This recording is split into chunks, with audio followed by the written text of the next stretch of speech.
Thank you, Vladyslav, for meeting with me. It is a pleasure to see you again. I know we were able to talk about a month ago when I was in Ukraine, but it's good to see you in person again. So thank you for taking the time. And as we were just talking about a moment ago, thank you for not being on holiday today and being here to talk with me. Thank you, Lena, for inviting me and for speaking about these important issues. Thank you. Can you tell us a little bit about your work as a researcher, your work with humanitarian aid, and we'll start from that. Thank you. After full-scale invasion, maybe in the middle of 2022, I'm joined to one big project. It's called Where Are Our People? And it's about where are our deported people from occupied territories of Ukraine to Russia. And we have prepared some articles, analytical reports, and we try to find some children from temporary accommodation centers in Russia, temporary accommodation centers where they replaced, what is their names and surnames, try to identify these children. And especially one point, we try to do some advocacy campaign and try to explain for international society, especially what is happening in Ukraine right now, how a specific of Russian war crimes against children in Ukraine.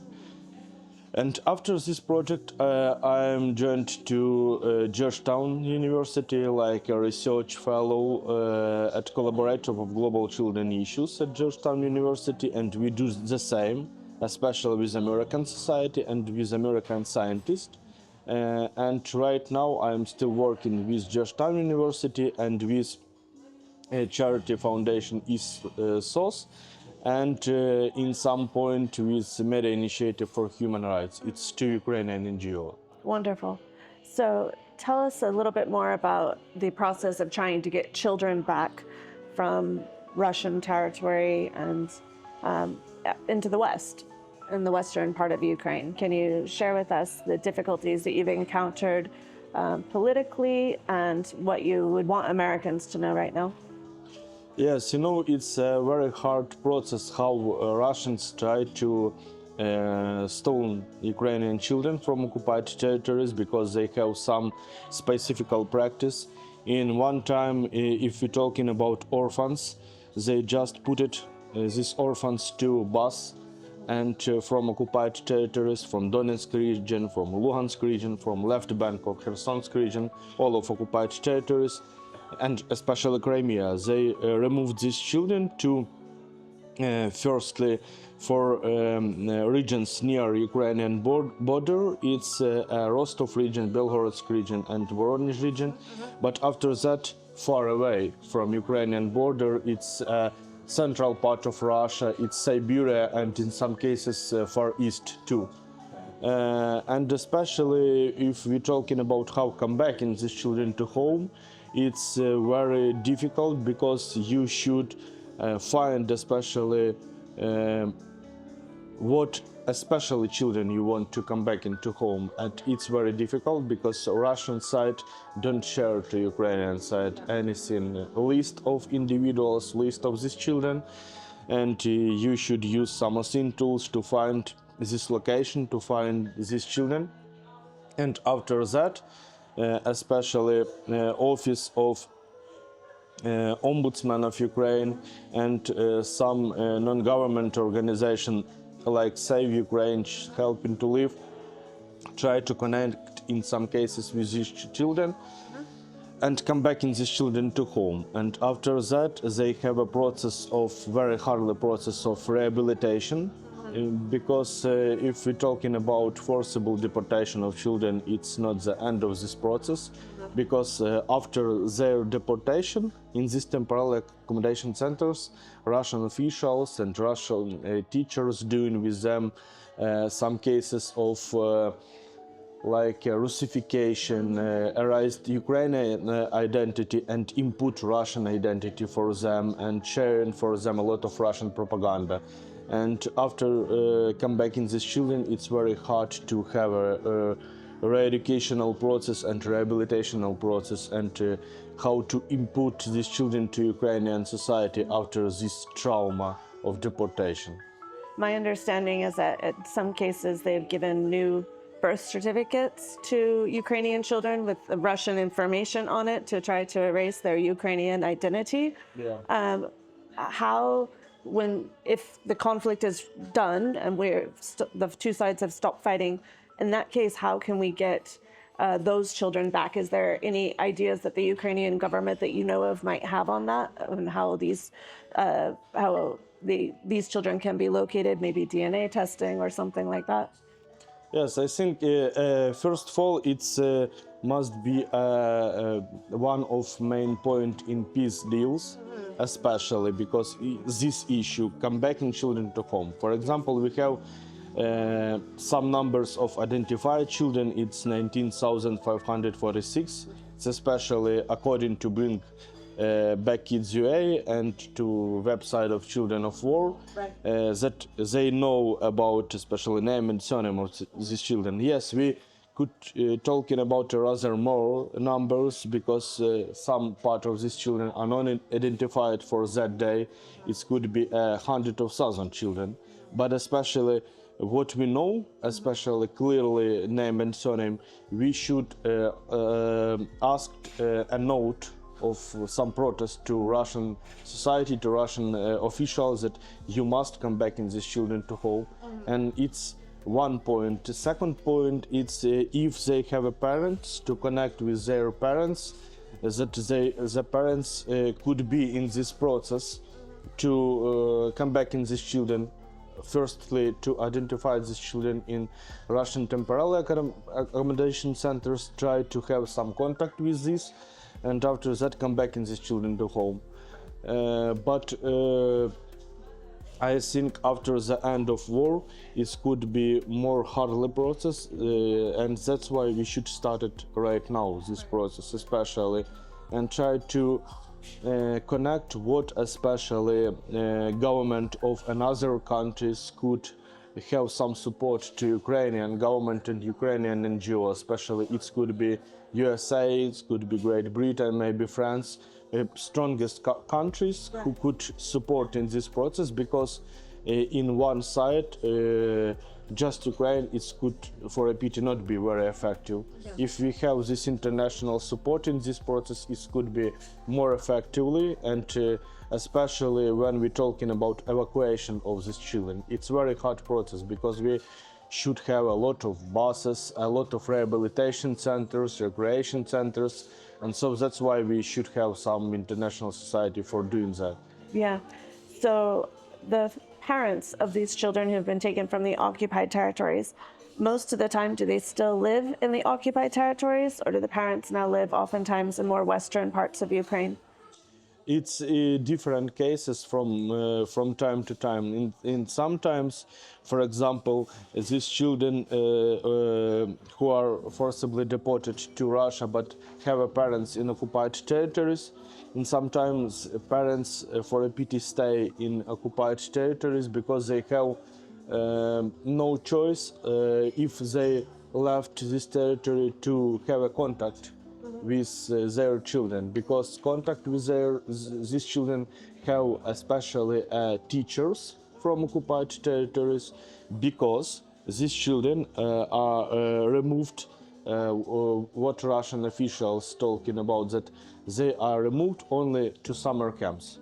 But only Russian side know what is especially these summer camps and where they situated. Right. And if these parents want to come back in their children to home, they should wait to have a news about when these children come back into their home and connect with their parents.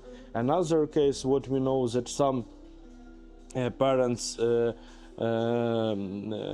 leave these occupied territories because it's very dangerous for their lives, and try to send the letters, have a meeting with some NGOs, send for these NGOs special information about their children, and try to come back in these children to home.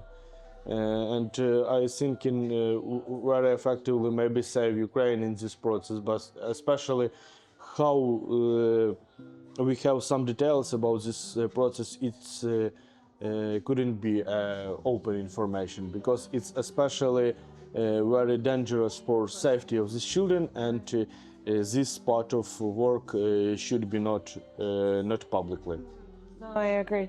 So, what would you say to Americans who think the fastest way to end the conflict is just for Ukraine to hand over the territories that are occupied right now? Because I think this is the sticking point, the difficult point politically. And I'm a mother, I have a 6-year-old son. I cannot imagine if someone took him away from me, right, how angry I would be. So I can only imagine the difficulty these parents must be feeling right now. So, tell us about why in the United States we should push our political leadership to say that all of Ukraine, we need to go back to the 1991 borders before the conflict ends, and not surrender territory to the Russians just to have maybe even a temporary peace. Yes, I think it's very important to come back in these children immediately and so far as we can, because it's very especially important for their mind and for their identity. Because Russian officials, what we mentioned from our researchers, for example, with East-SOS Foundation, that they have several processes how to change a mind of our children. They have paramilitary centers like a young army, young guardia. They have a lot of Russian propaganda, Russian lessons, and all day when children in these deportational camps, they have these lessons, and after that it's very hard to rehabilitate these children, and we should understand that after comebacking these children to home, we should have no pressure for them, because sometimes maybe they have not a very good imagine about political situation, about situation about relationships, about our countries, Ukraine and Russia, and we should have a lot of works with that, but not pressure these children, and especially parents should understand this process, that after comebacking children to home, it's could be some difficult issues for them.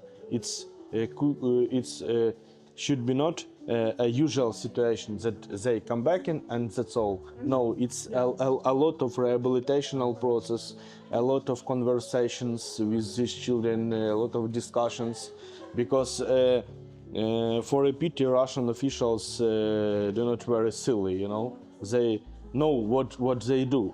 They do a criminal cases, but they know how to do that.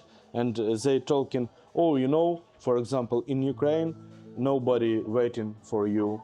Ukrainian lost this war, for example, and for a future it's all to be Russia, and you must to become a Russian citizens, like that. And it's very hard for young mind, and after comebacking these children to home, we should not to pressure these children, especially. It's I think it's one most main point what we have after the end of war, especially rehabilitation of these children, and all society and especially parents should agree with that and don't to pressure their children after that. Right.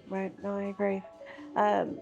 What kind of international resources are going to be required after the conflict is over to rehabilitate children, should we be successful in getting these children back to Ukraine?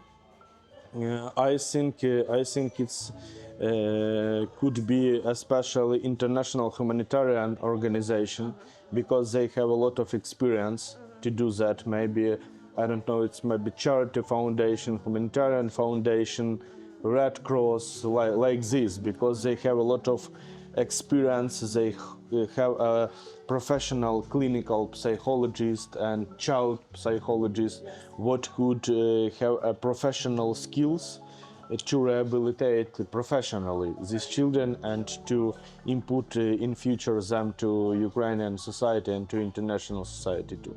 And especially it's a main task for this organization after the end of war.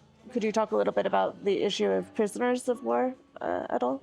Thank you. I think especially about when we're talking about prisoners of war, especially if we separately from frontline, we should understand that it's people, and for these people a lot of violation against their human right especially, and we have a lot of evidence about tortures in Russian jails. We know about a lot of cases when Russian, it's like federal penitentiary system, they beat these prisoners, they not to take for them a good food, they don't care about their health, and it's very important, and it's must be a second important issues in peace deals to come back in immediately these prisoners of war to home. And I think if we talk in general to American society, we should mention that it's two important issues what we should remember when we have some peace deals between Ukrainian, USA, and Russian government right now. Yeah. So with the prisoners of war, it seems like there is some movement on this when we've had talks in Turkey between the United States and between Russia and Ukraine.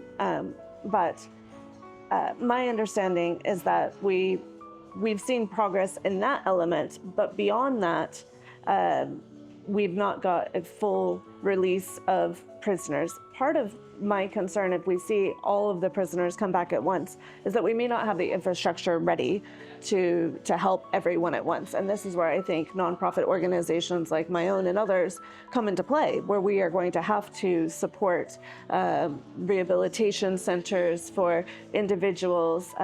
My understanding is that sometimes people come back and emotionally they cannot even speak at times because their emotions are shut down for survival purposes. What do you think is necessary to build the infrastructure up in Ukraine to help these people more? Is it a matter of working closely with the Ministry of Health, for example, with the various hospitals? Is it more working with Ministry of Defense hospitals? What do you think best? I think we should create maybe a new generation of these recreation centers to the ex-prisoners of war, because for a pity, for my mind, we have some post-Soviet practice to soldiers and to officers, especially because nobody care, especially about their psychological and mental health. You know, it's a very bad but usual practice in like post-Soviet countries, because if we helping with some medicine operation, they have a good health, that's enough. But what these ex-prisoners of war have in his hand, especially problem with mental health, problem with speaking with society, problem with especially speaking with his own families, it's don't care. For example, we know about a big experience from United States, for example, because a lot of problem for a PT after come back in some soldiers from Iraq and Afghanistan, and it's a lot of problem to rehabilitation process and to rehabilitation centers. But we have the same practice with military units and with ex-prisoners of war. And I thinking that we should have communication with Ministry of Defense, with military ombudsman of Ukraine, and with recreation centers, but maybe creating some new practice to Ukraine, because in Ukraine right now not so very good skills for that, and it's a new task for humanitarian organization like your organization to help in with this process. Yeah, absolutely. We started out working with medical care in Ukraine and helping hospitals. That was just like you said, it was through meeting people and seeing oh, maybe we need to help with mental health issues also. Yeah, in the United States, with our wars in Afghanistan and Iraq, we've also discovered that there is generational trauma where the children see what happened with either mom or dad who was deployed and fighting, and then they see that they are also having psychological problems because they are in a household where their parents has not yet been able to process and get the help that they need. And so it's really helping all of society when we help for these veterans and these individuals who have been released from captivity. I often think that if I was alive during World War II, this is the population that I would have wanted to try to assist. It's almost like someone walking out of a concentration camp with the level of torture and the level of lack of human rights assistance that they've received while they're incarcerated there. Yeah. Would you say that it is not unreasonable to demand that Russia both Russia return all the children and all the prisoners of war when we have some kind of a ceasefire or hopefully full peace agreement? In this case, what do you think that Americans should do in regards to the security of Ukraine? Would you suggest that us selling arms to NATO, for example, is of help? Building the infrastructure here in the defense industry in Ukraine is of help. Where do you? I'm just asking your personal opinion at this point, right? Right. As a Ukrainian, if you could give your wish list to the members of Congress, what would you say? I don't think that I could, for example, decide about some general issues, in this process, but I think especially it's about security system and it's about how to rebuild especially some destroyed infrastructure in Ukraine, and maybe USA government could have some maybe personally, I don't know, discussion with Russian government to set for them that you must do it again, because you have a lot of problem after that, because in one own stage for Ukraine it's very dangerous. We should understand that Russia is a very large country. They have a lot of soldiers and especially a lot of population, and if we one-to-one, we especially have no chances. We should have support, and especially if we have smart support from USA and to supporting from USA, especially in this peace deals process, it could be more effectively, and it's could maybe stop in future this war conflict and next maybe invasion from Russia to Ukraine. Yeah. Thank you so much for your time, Vladyslav. It's great to talk to you today. Yes. Thank you so much. Yes. You're good.